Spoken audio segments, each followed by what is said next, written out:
Hello, me lovelies. It's me, Ned Natter, with the famously unpasteurised and unfiltered Ned Natter Radio Show, ready to brighten your day. First up, it's great to be here again with you. It's time for a good old natter with an international flavour. But remember, I don't chat about the regular news and current affairs. Oh no, I'm here to give you a break from it all. Yup, a good laugh, even when it's only once a week on a Wednesday. Remember though, you can listen to all my shows again. Yep, they're all saved for you as podcasts at nednatter.com. Yep, okay, well, put everything down. No, everything, I mean you too. Come on, it's time for the Ned Natter Show, and you can't miss this. Here at Two Medicine Farm, or what's now loosely referred to as Ned Natter's Florida Island, we're still enjoying some pretty warm weather and blue skies, yeah. Only this week, we had me young daughter Dolly's annual Halloween extravaganza. Yeah, a bit of a mouthful, isn't it?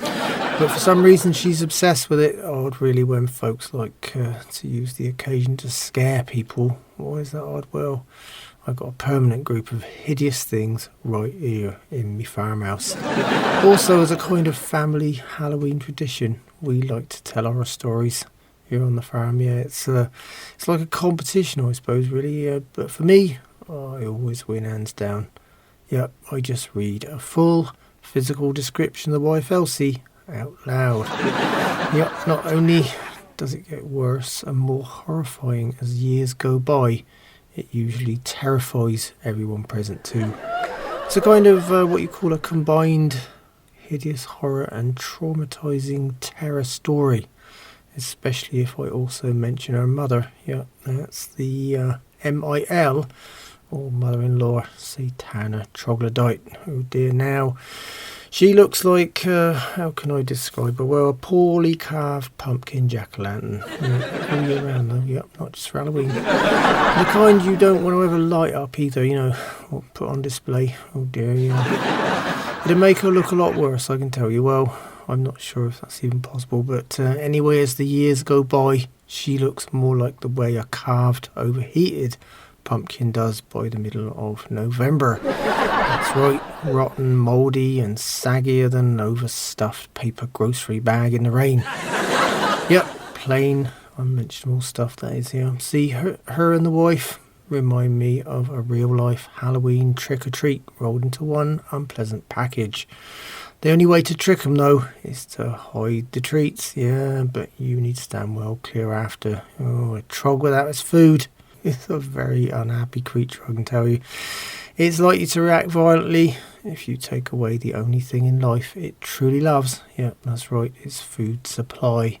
And large quantities of sugary candy tops the list of favourites. Odd really, when no matter how many they gobble away, they never get any sweeter. You know, after looking at the party proceedings, it was like having Throwback Farm rather than Two Medicine Farm here. You know what I mean? Do dinosaurs really still exist? Well, I should have just had a peek inside my farmhouse this week.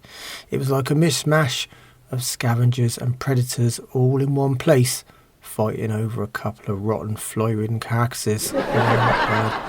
With B-movie actress come monster Satana Troglodyte on my farm, a dark cloud descended over the place. Yeah, one thing's for sure, we were the only family in Florida with a real-life horror on call.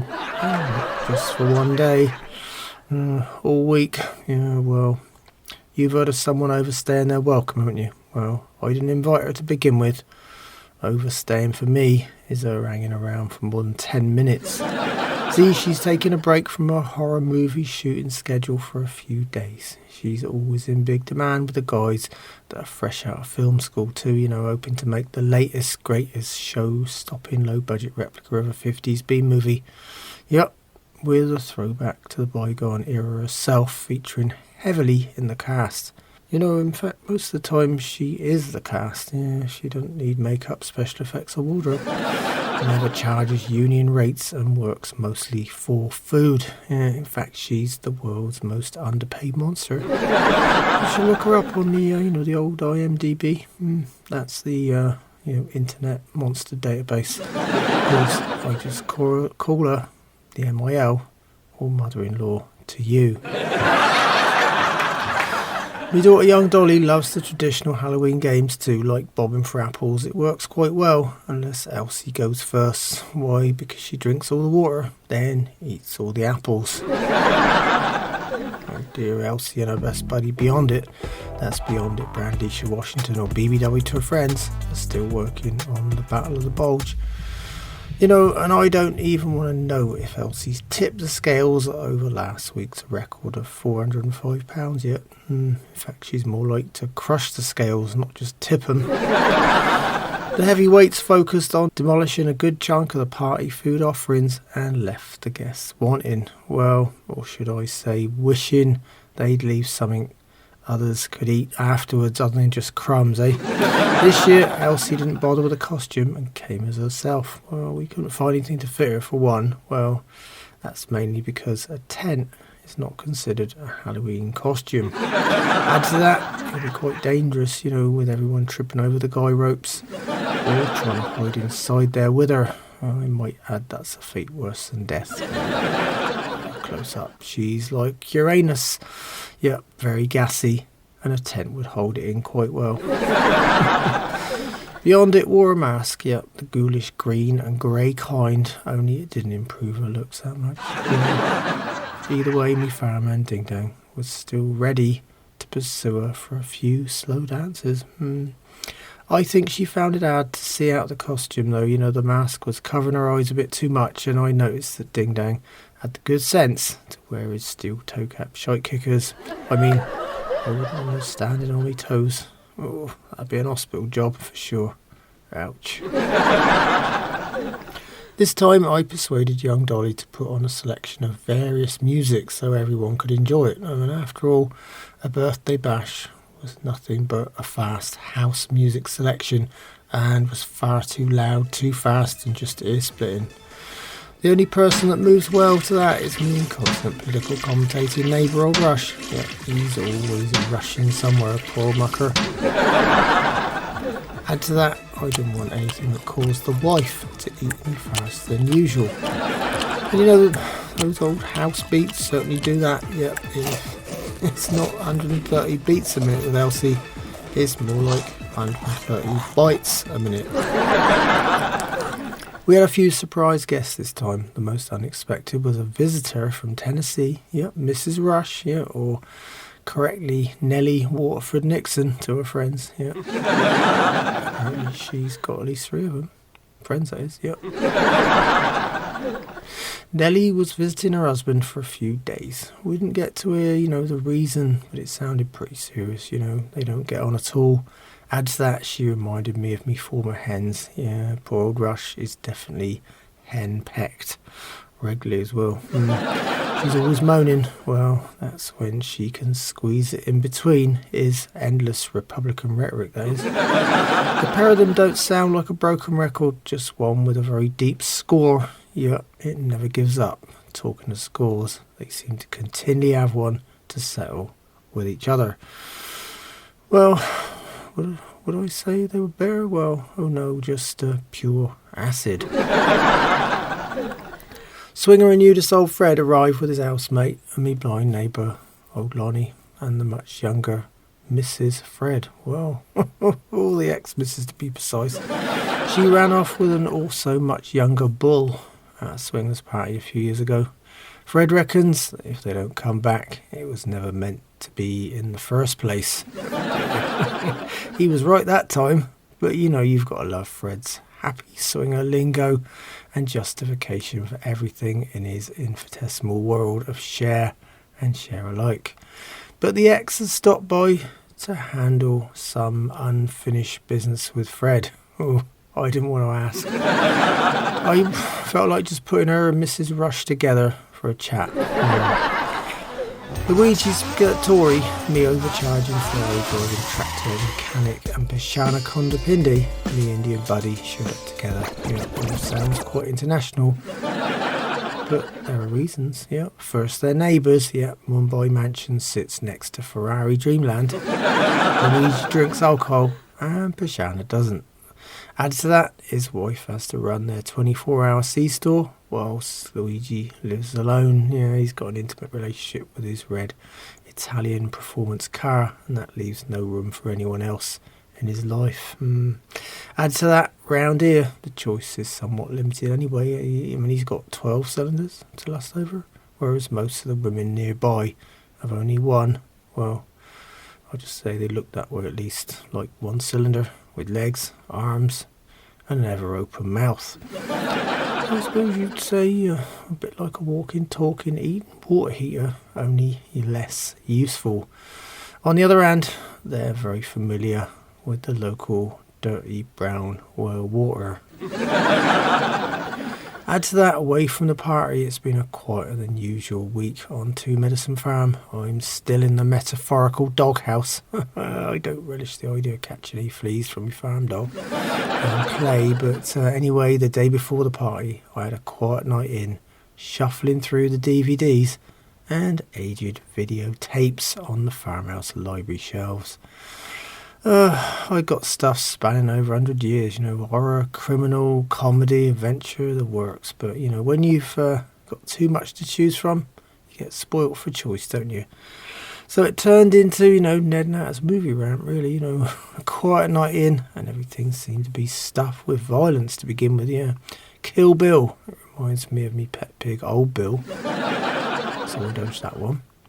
Salt on Precinct 13, do you remember that one? Oh, me young cat Charles does the music for that one when he walks across the electronic keyboard.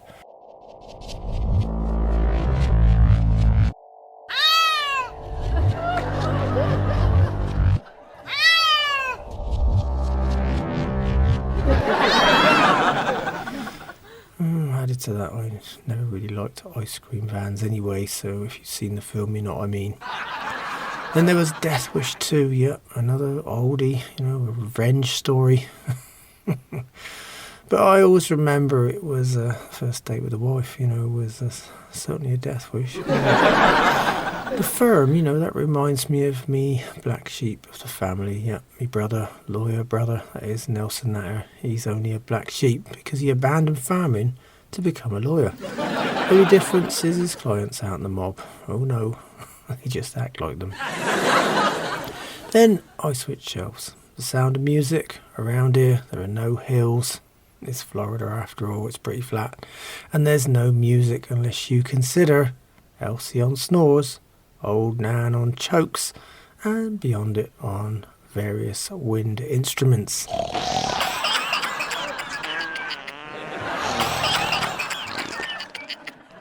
Oh dear, yeah, comedy. The Nutty Professor, most days I think I've got an alter ego that's not a farmer after all, yep. He hosts a radio show. Then I got to the bottom shelf, home movies, all on the old videotape, away from me sweet daughter Dolly growing up. All the other ones are horror movies too, mostly of the wife, Old Nan, and the MIL again. Yeah, terrifying. There was even a tape of the first time Skip Natter, me relative, appeared on TV, in that America's Most Wanted show. Then there's the entire James Bond collection. Well, they're escapism alright, but when it's always down to one man saving the planet, I'm not so sure, Maybe it's because I see parallels, one humble farmer trying to save the earth from an endless flood of political correctness. Climate crisis is all you hear about, innit? But what about PC comedy crisis? Oh, that's a lot worse, isn't it? So I headed back to another kind of comedy, the only opportunity for a break from horror, blood and gore, and improbable adventures. There's a choice, wasn't there, between Laurel and Hardy and old Charlie Chaplin, real gems, eh? I decided on both, Let me only escape from modern reality. After all, you can't tongue-tie the truth or the bleeding past, can you? Anyway, thinking of nightmares, I'm still having these really weird dreams. They've returned with a vengeance like never before. Add to that, the weirdest ones always seem to arrive when I'm having a little nap and never in bed. This time though, I think my dream was influenced by all this Halloween stuff in the air. Yeah, definitely. This kind of nightmare that ended up as a nice dream and then returned to a nightmare maybe I should say the nightmare. Anyway, I was looking out proudly at me rows of lovely cabbages when I noticed a big patch of them had been cleared away. Oh, first I thought someone had been in there stealing them, or I'd been invaded by, a bunch of them feral pigs. They put away more cabbages in the afternoon than anything else. But then my nightmare became clearer, as in the clearing there was old Nan. Yep. The year-round witch, I'll call her in this one. Standing over the biggest cauldron I've ever seen. It looked like it belonged in a foundry, not in a field, Nan was barking orders at me fireman ding-dang, but still managing to keep that ever-burning ciggy on her bottom lip. She was telling him to fetch more cabbages, and he obeyed her like a zombie. Well, actually, he always looks like that in the morning. Anyway, when he returned, the old crow told him to throw the cabbages in the pot. Then, out of the blue, me camper come fireman's Quinton and Coagulate showed up with loads of firewood, banked it up underneath the cauldron and lit it all up. There was soon a healthy-looking blaze under the big cast-iron pot. The old crow screeched for more firewood and then screeched for more cabbages. Yeah, she loves to screech. By now, I was feeling a bit distraught, seeing all me lovely brassicas going in the boiler. Then the nightmare started to fade and turn into a dream. Yeah, I noticed something else in the pot. Yeah, the wife, Elsie. I could only see her head, poking out above the old witch's stew. I don't know why, only rational thoughts entered me head at that point. Dream or not, rationality took over. Naturally, old Nan would get the blame. I could just see the defence attorney now and hear her words. Yeah, it would definitely be a female attorney spouting lines of sympathy garnering words. Well, Your Honour, my client is 95 years old and had temporary delusions of being a witch. I hope you'll be sympathetic and lenient considering the plight of this poor, unfortunate, senile senior. If only her and the judge knew the truth. Oh dear. Then I heard Elsie's voice calling from the simmering stew pot. Ned, Ned, Ned. Oh, God. I just smiled, and there it was again. Ned, Ned, Ned, Ned. Yep, I woke up to a real-life nightmare in the middle of the Halloween party. Yep, the wife asking me to reach down 6 boxes of candy from the top shelf in the kitchen. Oh dear. Now that was a genuine nightmare. This is Ned Natter here with the Ned Natter Radio Show. I'm here every Wednesday, but you can find all my shows again at nednatter.com, where they're all stored for you as podcasts. So if you want me repeats or can handle listen to me voice all over again, stop by and say hi. Old Nan and her buddy Toshiko Suzuki, my lawyer brother and black sheep of the family, Nelson Natter's wife and Beverly Hills sex therapist Heiner's now 103-year-old grandmother, is still here, keeping me awful ancient parent, Old Nan company. She celebrated at the Halloween party, but Toshiko never did that back in Japan. She celebrated in August. Not because she doesn't know what day it is, but there's a different ghost storytelling event over there called Obon. I don't know much about Obon, but it's more of an oh dear when you watch the old bird tipping back the whiskey and chomping down on a huge Havana cigar. As you might recall, old Nan has taken a shine to our new mail carrier. Yet Virgil made the awful mistake of being nice to the old crow, and she thinks there's a sporting chance with the sprightly, stooping 64-year-old mailman. He only works part-time, 2 days a week. The other mail guy calls him his sub, so maybe that's why Nan considers him a pushover. Either way, she's been ordering things online this last week. Of course, none of it fits in the mailbox, so he has to come to the door of the witch's cavern where old Nan patiently waits for his arrival. I don't think he knows what's really in store for him on the other side of that door. A calculating old crow ready to nobble him at a moment's notice. This is Ned Natter here with the Ned Natter Radio Show. I'm here every Wednesday, but you can find all my shows again at nednatter.com, where they're all stored for you as podcasts. So if you want me repeats or can handle listening to me voice all over again, stop by and say hi. On the other hand, me usually scruffy fireman Ding Dang has been paying a lot of attention to the wife's buddy Beyondit. After all, you can hardly miss her.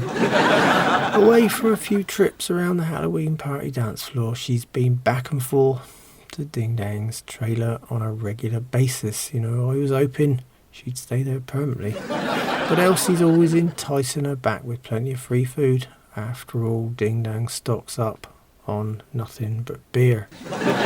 Despite the usual drama, I've still got that unforgettable little feature on my show. So here's Ding Dang's southern quote. I feel like I've been chewed up and spat out. Oh dear. Maybe even Ding Dang was taking on too much when he decided to play with Beyondit. Oh dear. Me recently rehoused campers Quentin and Graglet have been in hiding for the week. Things are quiet with the cabbages and they finally weatherproofed their little tin can trailer for rain, winter or both. Apparently Quentin has returned to painting nudes. Oh dear, I've seen the first two volunteers arrive at the barn. I just hope they're prepared for Quentin's wandering brushes and oils. This is Ned Natter here with the Ned Natter Radio Show. I'm here every Wednesday, but you can find all my shows again at nednatter.com. Well, next up I mentioned Elsie, the wife's favourite subject, food of course, yeah, but I'm not featuring her private recipes and ideas for cooking again this time. Oh no, I just can't face her revolting swampy offerings. Add to that, I'm not featuring any more of her 10,000 calorie specials for now either. As you know, I still cook my own food and leave her to that cosy relationship with the microwave. This week though, shock horror extends to Elsie's diet.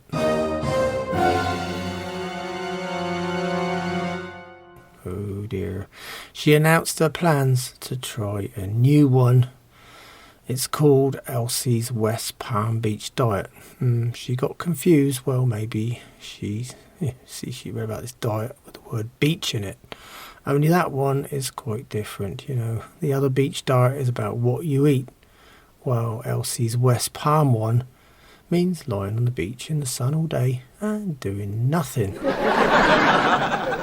Well, until you get hungry again, of course, that is. Maybe she should chat to me about diets. After all, Elsie's pet pig, and me namesake Ned Jr., is down to a more sensible weight now. He can even walk. He's on the thing called Ned's Special Diet. I've been on it for years too.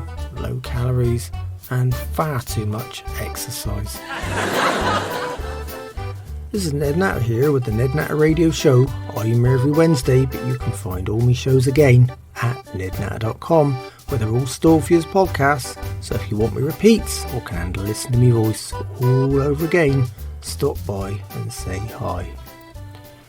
Me blind neighbour old Lonnie and his housemate nudist swinger old Fred's house is still the hottest venue in North Florida for a unique swingers party event every Saturday night. It's called Do You Know Fred? I wish I didn't actually, but bring a bottle, bring your wife, and potluck dishes for the all-night buffet. Fred gets to meet those like-minded folks, and old Lonnie eats his way through stacks of free food, with a big smile on his face. So when Saturday finally rolled around, Fred told me this week's party theme was simple: witches and warlocks. Hardly original round here. Old Nan's ears pricked up when she heard her name mentioned this time, though. So I put her straight, old Fred's only interested in young witches, not old crows. I hate her eavesdropping on me calls. Anyway, come Saturday night, the place was brimming with pointed hats and cinnamon broomsticks. and that was just the warlocks. As usual, the mix was out of whack. 15 warlocks to only 5 witches. I guess someone would have to drum up a kind of spell pretty quick to resolve that issue. Fred was ready with his version of magic though. He suggests everyone get naked quickly, that way there'll be no wizardly prejudices. At that point I headed back home the moment he made that suggestion. Well, I might be a wizard at some things, but not when it comes to Fred's wild parties. Add to that little piece of drama, me long lost relative Skip Natter is still living at old Fred's place. But this week he's decided to use some knowledge from his time in the Australian outback. Skip's gone walkabout, which usually means he's getting ready to run again. Either way, it's always a relief for me, not seeing him. Well, on the family front, when she's not complaining about, well, just pick a subject and she complains. My 95-year-old mother, old Nan, the miserable old crow herself, has a little feature on my show. Old Nan remembers. Oh dear, it's a little bout of what's professionally termed reminiscence therapy. Well, this time old Nan remembers another of our long-lost relatives, yet perhaps long-lost for good reason, I'll tell you. See, we've got far too many relatives anyway. This time it was a memory about me great-aunt Ada getting tossed by a bull. Yep. Enough innuendo in there to start an innuendo club. Anyway, I always thought it was the other way round. Oh dear. To start with, I'd heard this one before, but I could never work out what she was doing in the middle of a field to begin with. That was until I remembered a peculiarity of the Death family. That's old Nan's maiden name, but they say D-Arth to make it sound better. That's why I always call them the Deaths. They're the bad luck side of old Nan's family, really, Anyway, back to the odd feature. See, the women all look a bit like cows. But the weird thing is the old bull didn't sneak up behind her, like, a bull usually does with a cow. Oh, he attacked her head on. So maybe Great Aunt Ada looked more like a bull. After all, bulls are pretty territorial, But so are the Deaths. In that part of the world, it's all fences, hedges and walls where they come from. You don't need to worry about bulls, unless you walk on all fours, of course. This is Ned Natter here with the Ned Natter Radio Show. I'm here every Wednesday, but you can find all my shows again at nednatter.com. Well, that lovely tiny old music means it's time again for my book reviews. I get my hands on a few and I feature them right here on my show. Just remember, I've got a great system here. If a book's shite, it goes on my compost heap. Sometimes if it's really bad, you have to burn it. Middle of the road books go in the giveaway charity box, and the good or reasonable ones usually stay on my fan library shelf. I hope that's all nice and clear for you. Okay then, I ended up with only one new book review this time round. It's called Deciphering Dick Dialogue by A. Dick Jr. Oh dear. This book is aimed at folks trying to deal with a problem that's close to home than you'd like to think. Abbreviations in text messages. I hate them. The author reckons everyone's heard of the simple LOL type, but not the more advanced kind. It's like that one, what's it, HMU? Yeah, hit me up. I just want to ask them how hard. Anyway, I digress. Oh dear. So I took a look through this rather sad little book and picked some of my favourites from A. Dick's comprehensive list. Few are more than 3 letters too, like this one. ILMPIMA. Yeah. I've lost my phone in my ass. Then there's ICC. I can't communicate Well, I thought that was obvious, Mr. Dick. Then there's AAD. No, not ADD. No, this one's arrogant and dysfunctional. TD, total delinquent. Now we're getting there. I wanted to add OC, Old Crow, for me mother, and Taz. TAS. No, not Tasmanian Devil, but close. Trouble and Strife. Yeah, that's the wife. Yep, up there with the books. M, B, and D. My battery's nearly dead. Yep, a bit like this book. Oh dear. But before I leave it, the author kindly summarises efforts with TLDR. Too long, didn't read. So at first I thought, that's rude enough for the compost heap. Then I considered the author's hideous life as a phantom text expert and decided to break all my new rules and burn it quickly. Well, me lovelies, that's all on me book review feature this time around.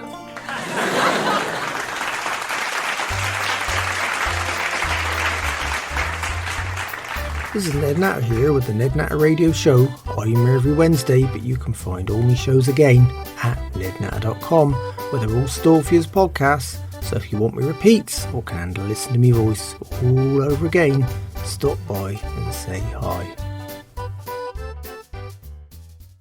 I got a listener favourite coming up right now. Yup, me anomalies from around the world feature. This time we're visiting Italy, and it's not a revolting foodie one. Well, it does include edible objects. It's called the Carnival of Ivrea. It's a battle of oranges and has its origins in the 13th centuries. Oh dear, you don't eat the oranges though. Oh no, you throw them at other people, and before your mind wanders too far, I should mention they don't have to buy them at $5 a bag from the grocery store like we do. Oh no, they're supplied free by the local orange growers. That's a good job, because the ensuing battle goes through tons of them. This is Ned Natter here with the Ned Natter Radio Show. I'm here every Wednesday, but you can find all my shows again at nednatter.com. Well, now we're heading to England. Yep, see, I got a call from Nigel Ponce, the arrogant old catfish-faced gentleman farmer. Me brother Young Buck skipped the USA and manages Ponce's old farm on his rambling estate. After living in Pennsylvania for 15 years, Buck naturally picked up plenty of American expressions, and he really enjoys confusing Ponce with them. Ponce has to call me for an explanation. See, he hasn't got the internet in the manor. Just good old-fashioned manners. So how could I leave the subject of Nigel Ponce without mentioning me special feature right here on the Ned Natter Show? It's called American for Foreigners. After all, Ponce finds most regular phrases and sayings foreign. Oh dear, well, here goes American for Foreigners with me arrogant British aristocratic contributor. First up though, here's his latest voicemail message. You have messages. Well, hello, Ned. This is Nigel Ponce calling you from England. I hate to mention it, Ned, but your brother Buck is getting vulgar. Well, put it this way, vulgar, more vulgar than usual. He tells me he used to see women in the street wearing fanny packs. Disgusting, that's what I thought.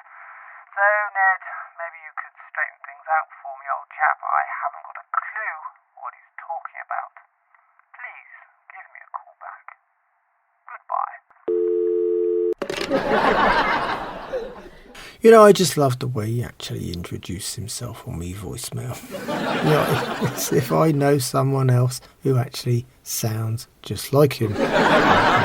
Anyway, let me translate it for you, Nigel. See, Buck's been throwing out a load of commonly used phrases and words, and old Nigel is totally confused. This time, it's a fanny pack. See, Nigel thinks Buck's just being highly vulgar. Well, I'll be giving you the short version though, Nigel.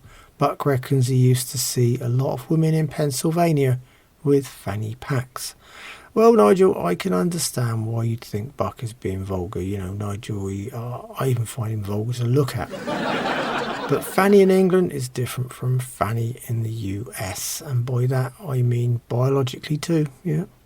A British fanny is at the front and a US fanny is behind. I might just confused you further. Of course, a woman in the US is the same as one in England, Nigel. It's only the word that's different. No, not women. Fanny, I mean. Yeah. Anyway, let me cut to the chase before I get all tongue twisted and a real mess here. A fanny pack is a kind of bag that a woman straps around her middle like a belt. I hope that makes some kind of sense to you, Nigel. This is Ned Natter here with the Ned Natter Radio Show. I'm here every Wednesday, but you can find all my shows again at nednatter.com. I headed over to me incontinent political commentating neighbour old Rush's Stonewall Jackson farm to listen to the latest second-hand news in the right centre, and all in small instalments. Yet with a weak bladder, Rush is always rushing off.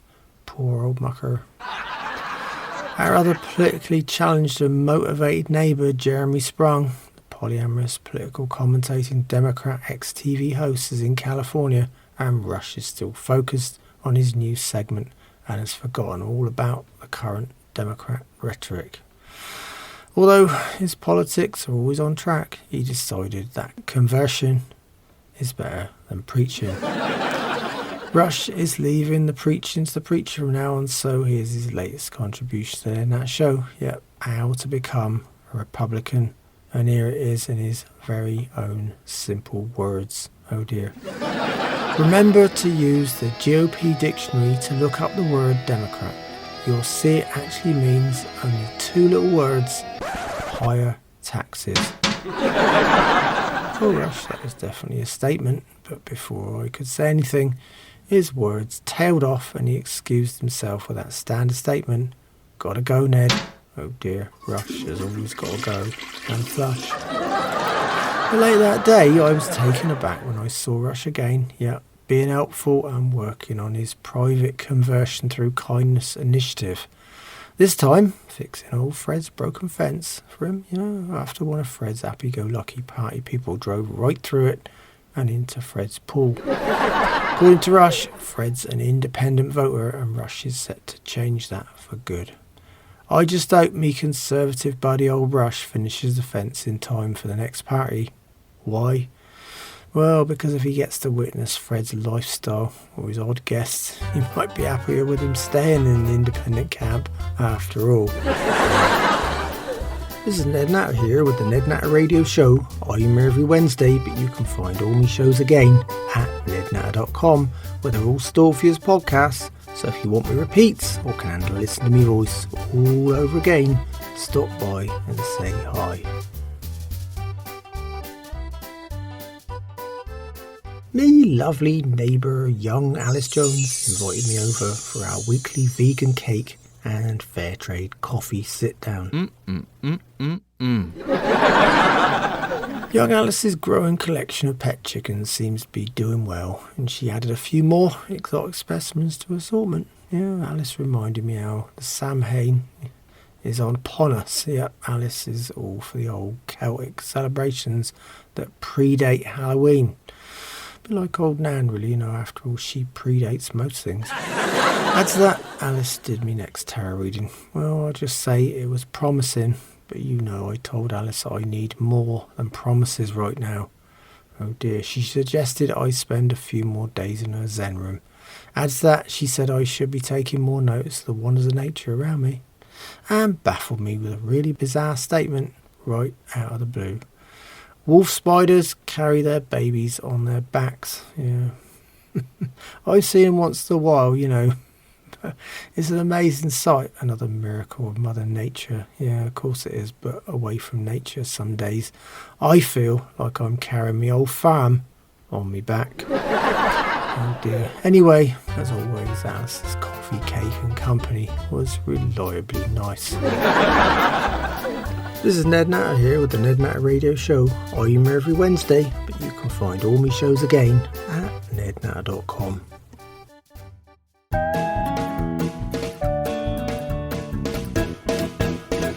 Well, me lovelies, it's time for this week's questions and odd news items from you, me listeners. Yep, I got it all here on the Ned Natter Show. Right then, I got a call from Davinia in Dayton, and she wanted to let me know that she read this really disturbing article. It detailed how 20% of people didn't know there were tomatoes in ketchup. And that has to be the oh dear of the year, Davinia. Yeah. Here at Two Medicine Farm, the wife Elsie couldn't start or continue a day without ketchup. For her, a life without ketchup wouldn't be worth living. Now there's a thought. Hold the ketchup. My second item comes from George in Georgetown. Very nice. Maybe he's the owner.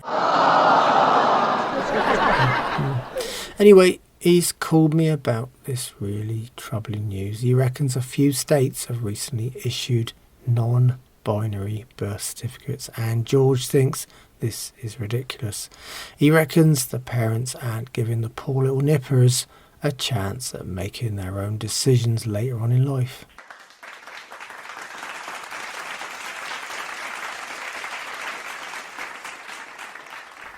You know, George, you've got a very good point there.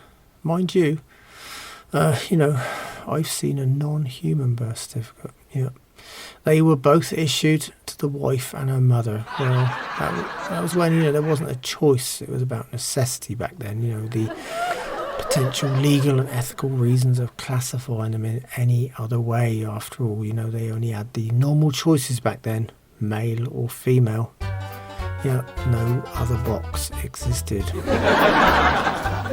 This is Ned Natter here with the Ned Natter Radio Show. I'm here every Wednesday, but you can find all my shows again at nednatter.com, where they're all stored for you as podcasts. So if you want me repeats or can handle listening to me voice all over again, stop by and say hi.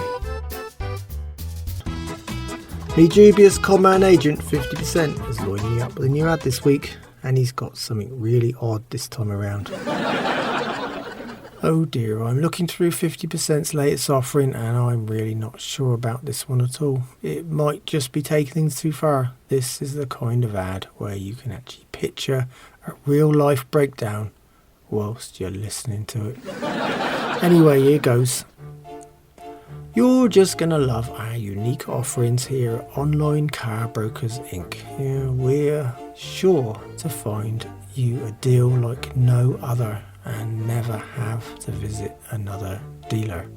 So let's start with the deals of the week. Yeah, we've got just the car or truck for you in our weekly top 10 countdown. They're just waiting for new owners. Every one of them is not only under 300,000 miles, but personally inspected by one of our in-house experienced mechanics. Tighten it up and run like hell. So visit our website today to learn more at bangerschoppersandSmokers.net. But don't forget our above board fixed price $100 delivery service. Yep, $100 anywhere in the contiguous 48. You'll have your new baby in only 6 days. Added to that, remember our unique 7-day guarantee on everything we sell. It runs all your money back. Wait, with every car this week only, our sales manager Lenny Lemon is throwing in a complimentary set of all new, all weather floor mats. Yep, that's right, for free. So check out our unique online deals today. All I hear is black tyres, polished rust and sawdust in the clunky transmissions, don't you? But that's making me think about a new truck. Well, something bigger, to be honest. Taking Elsie and Beyondit to the store is punishing me old one. Yeah, the old suspension sagging. The engine is smoking. Oh dear. The only way around the problem is forgetting me regular farm truck and going for a full-size dump truck. Well, at least the unloading part would be a lot easier. This is Ned Natter here with the Ned Natter Radio Show, and whichever way you dice it, me show is unpasteurised and unfiltered. But that's all me lovelies, and on that note I better go. So until next time, remember farmers are getting older, some more than others. It's time some new blood came down on the farm and gave us an hand. Shite matters, without us you wouldn't have anything to eat. Without me, your Wednesdays won't be much fun. In the meantime, you can find me and all my radio shows at nednatter.com. Yep, they're all safe as podcasts too. Add to that, there's me social media links. So come by and say hi. It'd be great to hear from you. Thanks so much for listening. It's been a pleasure chatting with you again. And I hope you'll join me on the Ned Natter Show soon. So until then, keep a smile on your face. Think positive and don't sweat the small stuff. The grass is not always green on the other side. It might just be a freeway. Goodbye, me lovelies.